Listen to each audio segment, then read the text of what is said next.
अगर आप एक प्लेट को 1 सेकंड में 400 बार हवा में आगे पीछे करते हैं तो प्लेट अपने जस्ट सामने वाली हवा को 1 सेकंड में 400 बार कंप्रेस डिकम्प्रेस करेगी और वो हवा उसके सामने वाली हवा को कंप्रेस डिकम्प्रेस करेगी।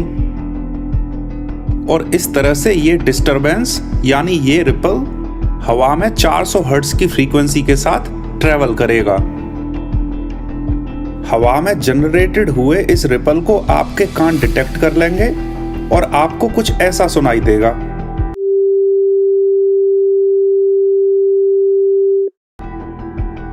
बेसिकली 400 हर्ट्ज की फ्रीक्वेंसी। तो लाउड स्पीकर इसी प्रिंसिपल पे काम करते हैं। एक मेम्ब्रेन होती है जो कि एक वेरिएबल फ्रीक्वेंसी के साथ वाइब्रेट करती है और वो वाइब्रेशन हवा में रिपल्स क्रिएट कर देते हैं। उन रिपल्स को आपके ईयर डिटेक्ट करते हैं और इस तरह से आपको आवाज सुनाई देती है। स्पेस भी हवा की तरह एक मीडियम है जिसमें आप रहते हैं। आप ऐसे समझो कि स्पेस एक फोम की तरह है जो कि बहुत डेंस है। ये स्पेस टाइम पूरे ब्रह्मांड में फैला हुआ है और हम इसी में रह रहे हैं जैसे कि हम हवा में रह रहे हैं। हमारी आंखें इस स्पेस टाइम को डिटेक्ट नहीं करती क्योंकि ये बहुत ज्यादा महीन होता है, लेकिन ये स्पेस टाइम हवा की तरह पोरस ना होके बहुत ज्यादा रिजिड होता है और इसी वजह से अगर इसमें कोई डिस्टरबेंस क्रिएट कर दिया जाए तो वो रिपल्स लाइट की स्पीड से ट्रेवल करते हैं। जैसे हवा में डिस्टरबेंस साउंड की स्पीड से ट्रेवल करते हैं, करीब करीब 1 सेकंड में 340 मीटर। तो स्पेस टाइम में अगर रिपल्स क्रिएट हो रहे हैं तो वो रिपल्स इतने स्ट्रॉन्ग होते हैं कि वो धरती को भी पिचका सकते हैं और इन रिपल्स को बोलते हैं ग्रेविटेशनल वेव्स। और इन ग्रेविटेशनल वेव्स का डिस्टॉर्शन आपके पूरे शरीर को भी पिचका देगा जैसे धरती को पिचका सकता है और आपको इस चीज का रियलाइजेशन भी नहीं होगा क्योंकि आपका शरीर भी उसी स्पेस में है जो कि आगे पीछे हो रहा है। तो आज से करीब 100 साल पहले आइंस्टाइन ने रिलेटिविटी इक्वेशंस को सॉल्व करके इन रिपल्स को प्रेडिक्ट किया था। अब सवाल यह है कि ग्रेविटेशनल वेव्स को यानी रिपल्स को डिटेक्ट कैसे किया जाए, क्योंकि ये रिपल्स बहुत छोटे स्केल के होते हैं, 10⁻⁻18 मीटर और सो। तो जिस इंस्ट्रूमेंट से इनको डिटेक्ट कर सकते हैं वो इंस्ट्रूमेंट का साइज बहुत बड़ा होना चाहिए। तो इन रिपल्स को डिटेक्ट करने के लिए अमेरिका में पिछले दशक में करीब 4 किलोमीटर लंबे एल शेप के स्टील के 2 टनल्स को बनाया गया जो कि करीब 1.5 मीटर चौड़े थे और एक लाइट बीम को एक स्प्लिटर से तोड़ के इन टनल में छोड़ा गया।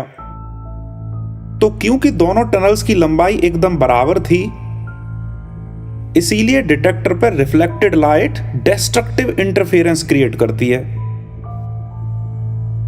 बेसिकली दोनों टनल्स की लंबाई सेम होने की वजह से रिफ्लेक्टेड लाइट एक दूसरे को कैंसिल आउट कर देती है और डिटेक्टर कोई सिग्नल डिटेक्ट नहीं करता है। लेकिन 2015 में धरती से करीब 1.2 बिलियन लाइट ईयर्स दूर 2 ब्लैक होल्स एक दूसरे के चक्कर काटते काटते एक दूसरे में मर्ज हो गए और ये इतना ज्यादा वायलेंट मैकेनिज्म था कि इससे स्पेस टाइम के फैब्रिक में रिपल्स क्रिएट हो गए और वो रिपल्स लाइट की स्पीड से 120 करोड़ साल तक चलते चलते हम तक पहुंच गए। और जैसे ही उन रिपल्स ने धरती को स्ट्राइक किया तो इस एल शेप की 2 भुजाएं जो कि 4 किलोमीटर लंबी हैं, एक भुजा 4 से थोड़ा सा ज्यादा बड़ी हो गई और दूसरी भुजा 4 से थोड़ा सा कम बड़ी हो गई।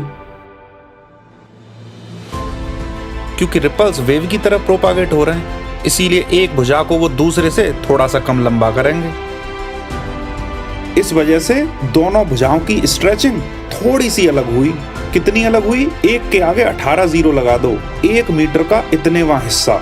और क्योंकि एक भुजा थोड़ी सी लंबी हो गई तो लाइट बीम जो कि डिस्ट्रक्टिव इंटरफेरेंस कर रहा था वो इंटरफेरेंस पैटर्न थोड़ा सा बिगड़ गया और इस तरह से डिटेक्टर पे ग्रेविटेशनल वेव्स की इंफॉर्मेशन रजिस्टर हो गई। इस लेबोरेटरी का नाम था LIGO, laser interferometer gravitational wave observatory. तो ये ग्रेविटेशनल वेव्स का डिटेक्शन 2015 में हुआ। दो ब्लैक होल्स जो कि सूरज से करीब 29 और 36 गुना बड़े थे, वो दोनों एक दूसरे के इतना पास आ गए कि उनमें कॉलिजन हुआ और सेंट्रीफ्यूगल फोर्स की वजह से कॉलिजन से पहले वो एक दूसरे के लगातार चक्कर काटते रहे, जिसकी वजह से स्पेस टाइम में रिपल्स क्रिएट हो गए। उन रिपल्स ने धरती के साइज को डिस्टॉर्ट कर दिया एंड कंसेक्वेंटली लीगो के जो दो एल शेप्ड टनल्स थे एग्जैक्टली 4 किलोमीटर लंबे, उनकी लंबाई थोड़ी सी अलग हो गई और इस वजह से लाइट वेव्स का परफेक्ट डिस्ट्रक्टिव इंटरफेरेंस थोड़ा सा डिटेक्ट हो गया। जब इस डिटेक्टेड सिग्नल को साउंड में कन्वर्ट करके सुना गया तो कुछ इस तरह की आवाज सुनाई पड़ी।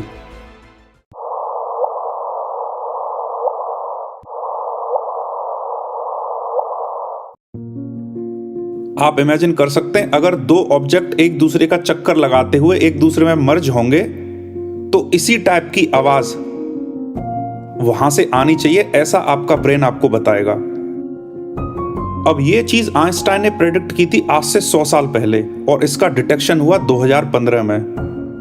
इस तरह से हम सोच सकते हैं कि साइंटिफिक क्वेस्ट के लिए कितने ज्यादा एफर्ट्स लगते हैं। And this is a great scientific Marvel.